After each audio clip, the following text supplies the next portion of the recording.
with the Cavs and the Pacers today.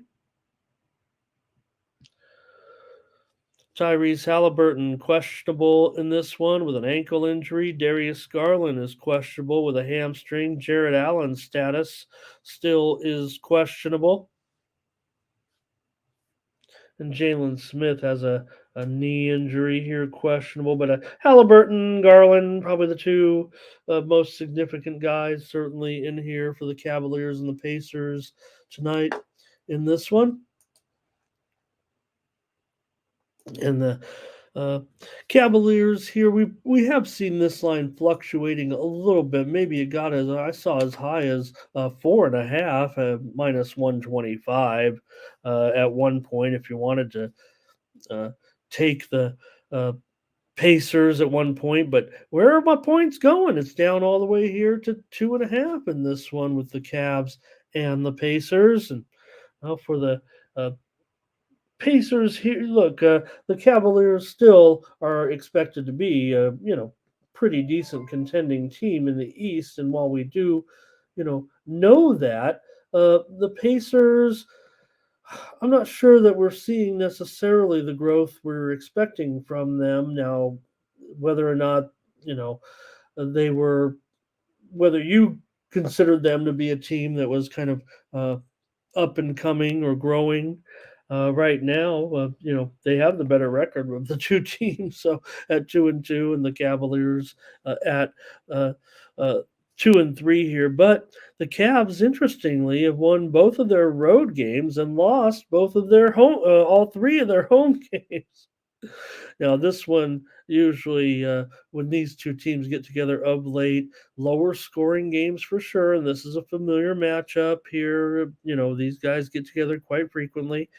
10 of the last 14 meetings between these two teams have gone under. Let's get some of your plays here. It looks like you guys are coming in. Brent's going to start us off, and he's got his prediction here tonight. And I'll tell you what, that's a dead solid under. It looks like there. Well, that's a double, almost a double lock here for Brent, the way he sees it. Solo here, Pacers money line. Matt's gonna go out and say, and I'm gonna fade. I'm not fading Matt, and Matt's our Denver correspondent. So he could be hearing. I don't know, Matt, if you want to.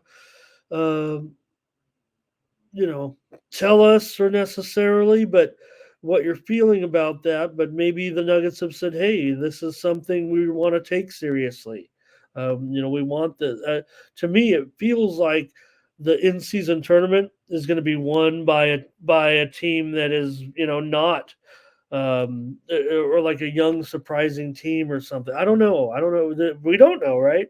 Or we do. I mean, we know that if um, is there? I didn't even look to see if there were odds on. I would imagine it's very close to the same odds as the NBA championship, but um, I just feel like because the ultimate prize is the NBA title, that a younger, aggressive team that maybe still might not be the best team to win it all, maybe they could take it a little more seriously. And I don't know how this is going to unfold. I feel like it's going to be very, very popular. Actually, I don't. I think there'll be some that will um, want to be the negative person and just say, "Oh, what a dumb idea," whatever. Um, it seemed like innovation in professional sports is working a little bit, whether it be technology, the schedules. What else is going to rule changes, right? So okay. Anyway, so yeah, this one goes under pretty strong, and you'd think with the Cavaliers, one thing I think people think about, because with Allen being out, and while I do agree, I mean Allen is a real strong defensive presence, so that you think like, if Allen's out, the offenses will be helped here because of Allen being out. He's such a rim protector type of guy that the offenses maybe could be a little bit more successful. But Well, he's obviously a pretty versatile player as well. Hello to Gary today. So I don't know. Cavs still look to be like in good position, and it looks to me like the defense is still the same right now. I don't know. Now, I think Garland being out does hurt, but I think it's a kind of a wash a little bit with Halliburton. I mean, I think Tyrese is a little bit more productive here, but because the Cavs are a slight favorite, and they're expected to be the better team. They're the favorite on the road after all. So just doesn't feel like necessarily they could cover here right now at this point with kind of a mediocre start. And Allen's on the bench now. Mobley, this is a great. Here's the thing. Yeah, even with the way things are going, Cleveland, that defense is probably pretty strong. I mean, you've got defenders, you got pretty strong defenders in there. I mean, I'm pretty much top five, top 10 almost at every position, except probably Garland himself. I mean, he probably, not great defensively, but Cleveland has the better defense. It's just that tough on these sometimes to travel. Cleveland not covering numbers at all so far, 1-4 against the spread here already. So let me see what the Sharps are up to. I got to make a pick and get on with this.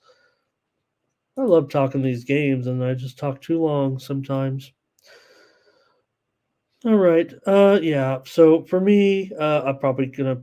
I want to find a way to get on these points a little bit here with Indiana at home. Still, I want to know about these injuries later on in the day and see. But again, Halliburton would be a much. It would be a more impact, I know, than Garland. Mike says Cleveland covered last game, and but that was their first cover of the season, right? So I want teams that cover and road favorite that's 1-4 against the spread doesn't feel that great to me right now. Um, I'm gonna be on Indiana. I would think if I could get Garland and Allen in there right now, maybe I'd feel better about it. And I'm not one to because I always say it's baked in the cake. When we talk about and we know there are some key injuries. There's already one today that everybody's kind of talking about. So um, and I'm not the guy. I'm the guy to tell. I'm here to say when it comes to the injuries moving forward, that I'm predicting that we will get better results this year with the rules. I think the rules are in place for a reason. I think there will be better. This is the NBA. Are we going to get screwed sometimes? Feels like we might, but so far, I think the indication is we are getting a little bit better information. We'll see. I'll be honest. I'm not going to say you guys are wrong or anybody's wrong disagreeing with me on that. That's the way I see this moving forward. If you looked at those specific rules for what you have to do to now look anytime a guy could sprain his ankle in the morning in the morning shoot around that nothing you could do about that, but the way that some of the players have to get their time off, especially the veteran players, they have a whole specific thing of rules. You can go in there right now and read them, how you have to declare some players, especially ones that have a career threshold of like, I don't even know, I'm making this up, not making up the rules, but I'm just saying the number. If it's like, oh, if you've played 25,000 minutes, like it might even be higher. I can't even calculate it. If you played X number of minutes, you're called an NBA star, or if you've been an NBA All Pro selection. This is like an official thing. You won't just say, hey, this guy's an All Pro. That's like an official. So if you're an All Pro or an All Star an X number of times, you have to declare 7 to 10 days in advance of a guy going to miss that game. So you have to kind of plan your time in, and there's a whole set of rules. And if you don't follow them, you got to pay some fines, and no one wants to do that. And it could happen. It's going to happen. But we're going to get better information. It's just the way it's going to be because of these set of rules. It's like a whole list of them. Hey, Kitty Bella shows here, and she's like the Pacers tonight. I like the Pacers. Why are you sorry? Why are you sorry, Kitty? And is that Kitty Bella right there? And if so, Kitty Bella could be the most famous uh, sports betting cat since or sports cat since the cat that dances at the halftime on Stream East. If you guys know what that is. All right, let's get on with it. I'll take the Pacers. I'll take the Pacers plus the points. Look,